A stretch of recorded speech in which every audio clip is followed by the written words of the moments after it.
எல்லாவற்றுக்கும் மேலாக ஒருவருக்கொருவர் ஆழ்ந்த அன்பு காட்டுங்கள்.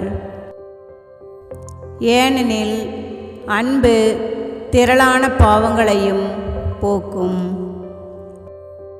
தூய பேதுரு எழுதிய முதல் திருமுகம் அதிகாரம் 4 8வது இறை திருவசனம். எல்லாவற்றுக்கும் மேலாக ஒருவருக்கொருவர் ஆழ்ந்த அன்பு காட்டுங்கள். ஏனெனில் அன்பு திரளான பாவங்களையும் போக்கும்.